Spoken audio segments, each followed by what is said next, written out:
De Salamanque à Burgos, sur la route du retour. Ce long voyage touche à sa fin.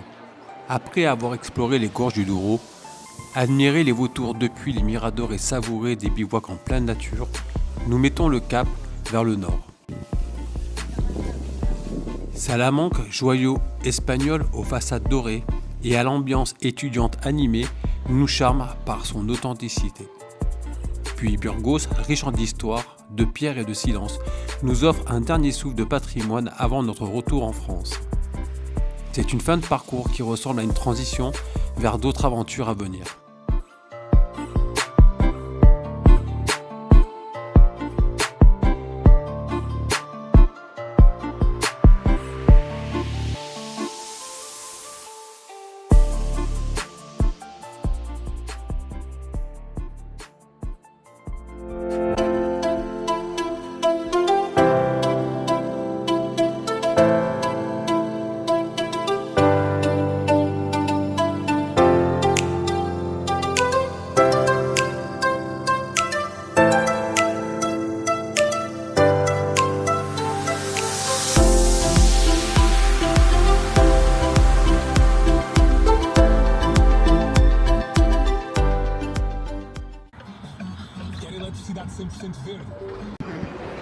Aujourd'hui, visite de Salamanca, nous allons nous promener, nous allons visiter, voir les cathédrales, les monuments et faire un petit tour de ville.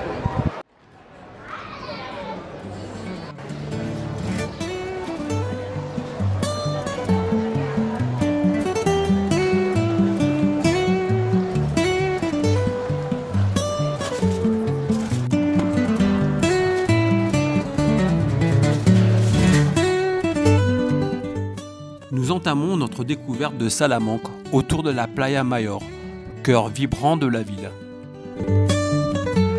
Ici, l'architecture baroque se mêle à l'effervescence des cafés et des passants, dans une ambiance typiquement espagnole. Les arcades nous invitent à flâner, à observer, à s'imprégner de cette atmosphère unique.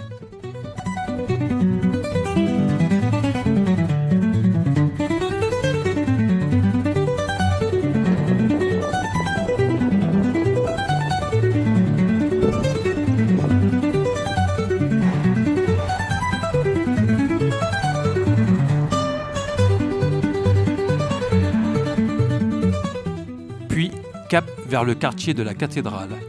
Deux édifices se dressent côte à côte, l'ancienne et la nouvelle, témoins de plusieurs siècles d'histoire. Leur architecture impressionne, tout comme les détails sculptés qui racontent mille histoires, dont certaines assez surprenantes.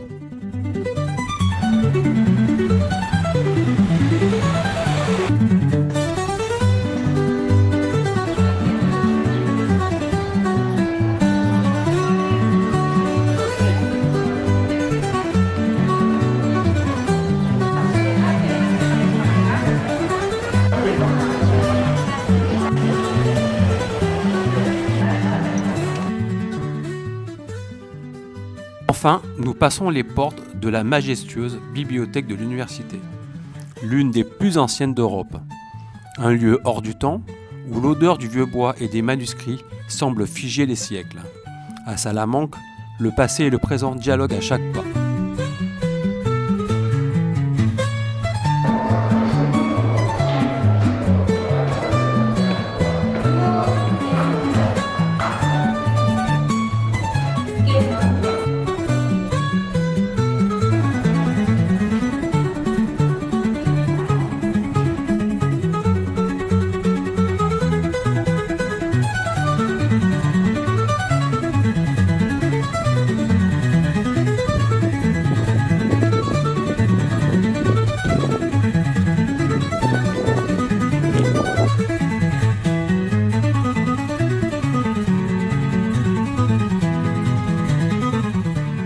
Nous quittons le centre animé pour rejoindre les pourtours de la ville.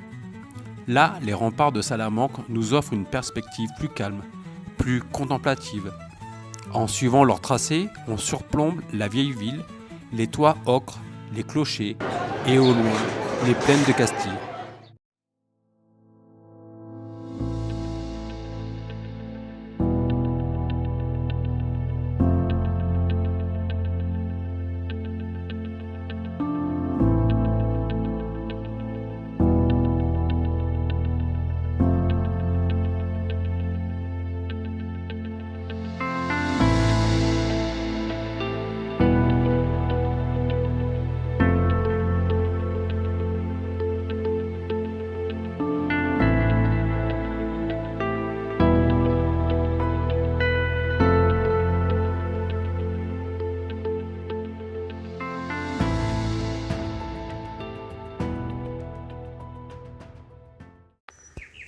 Hier, très belle visite de Salamanca. Aujourd'hui, on est squatté dans une pinède. On était au bord de l'eau, au bord du Douro. Mais avec cette chaleur, c'est les spots pour les gens qui viennent se baigner. En fait, c'est assez bruyant, il y a plein d'allers-retours. Donc on s'est réfugié dans une pinède et c'était super agréable. On a très très bien dormi. Et là, nous sommes à 1h30 de Burgos.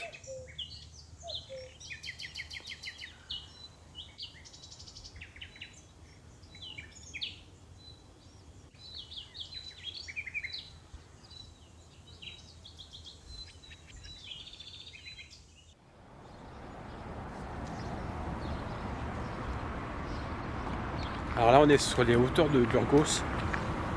On est au château qui domine la ville. Aujourd'hui, il est fermé, donc pas de visite. De toute façon, je ne sais même pas si on l'aurait visité, parce que bon, comme souvent les châteaux en Espagne et au Portugal, en fin de compte, ils sont assez réduits, il ne reste plus grand-chose la plupart du temps. Là déjà, on va se promener, se situer sur la colline, et on descendra après évidemment vers la fameuse cathédrale qui est classée au patrimoine mondial.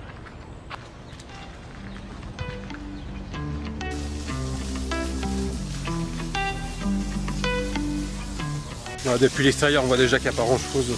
Il y a les fondations, un reste de tour en reconstruction, enfin bref, comme bien souvent, ça présage des ruines un peu à pompe. Oui, là c'est le point de vue, on voit bien la ville de Burgos. Ouais, sympa comme point de vue là, on est juste au-dessus de la cathédrale.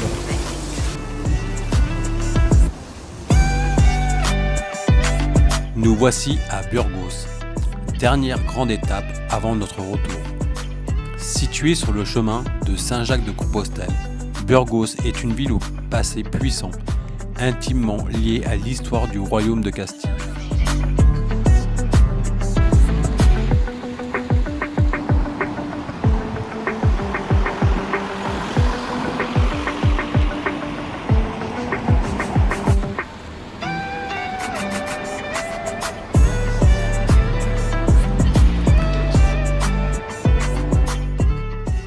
Son cœur bat autour de sa majestueuse cathédrale gothique, classée au patrimoine mondial de l'UNESCO.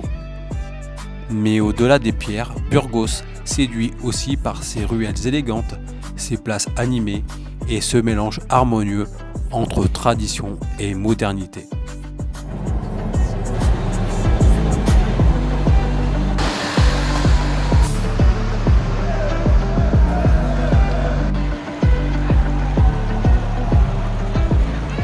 Sur la Plaza Mayor, un petit spectacle insolite nous attend. Chaque heure, un carillon s'anime et 2 automates en habits traditionnels viennent frapper la cloche. Un clin d'œil charmant et inattendu dans cette ville chargée d'histoire.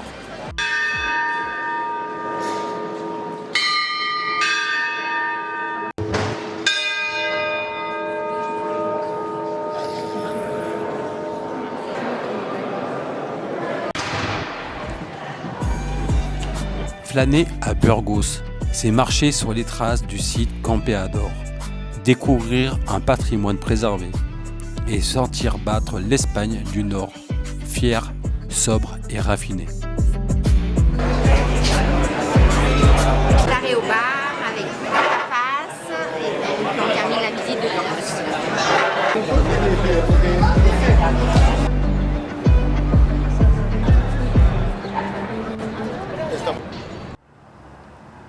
Alors, le voyage se termine après 1 an et demi passé dans le camion. Donc on a voyagé avec notre Peugeot Expert. Donc c'est un van avec 5 mètres de long sur 2 mètres de haut. Il y a une partie ici qui est hyper bien adaptée aux routes européennes, mais on a pu se rendre compte des inconvénients et des avantages de ce format. À cause de sa caisse très basse, nous avons subi les mêmes contraintes que camping-car. La tente de toit, c'est très sympa pour les vacances, mais ouvrir une tente de toit, c'est afficher son intention de camper. Se poser sur un parking, bien souvent, cela n'a pas été possible, contrairement à un camping-car qui, lui, sans rien ouvrir, peut stationner comme n'importe quel véhicule sur la voie publique. Notre périple a commencé à Sète et nous a amenés dans le Grand Sud, avec comme point de départ le Maroc. Même si elle est courante, elle a été pour nous grandiose.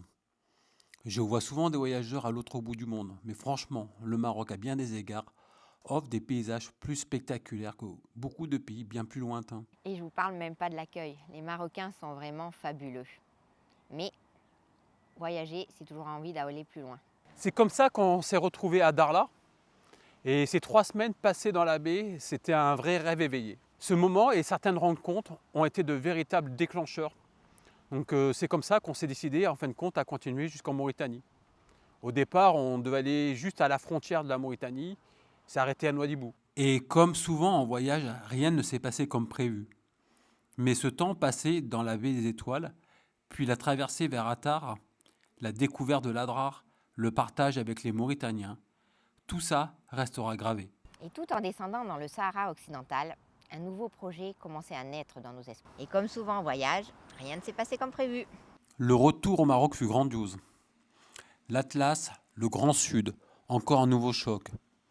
Puis remonter l'Espagne par l'Andalousie, traverser le Portugal, retrouver les Asturies, avant de conclure ce grand chapitre de notre aventure. Ce Peugeot Expert, c'était notre première maison roulante. Ce voyage, c'est la première étape de notre nouvelle vie.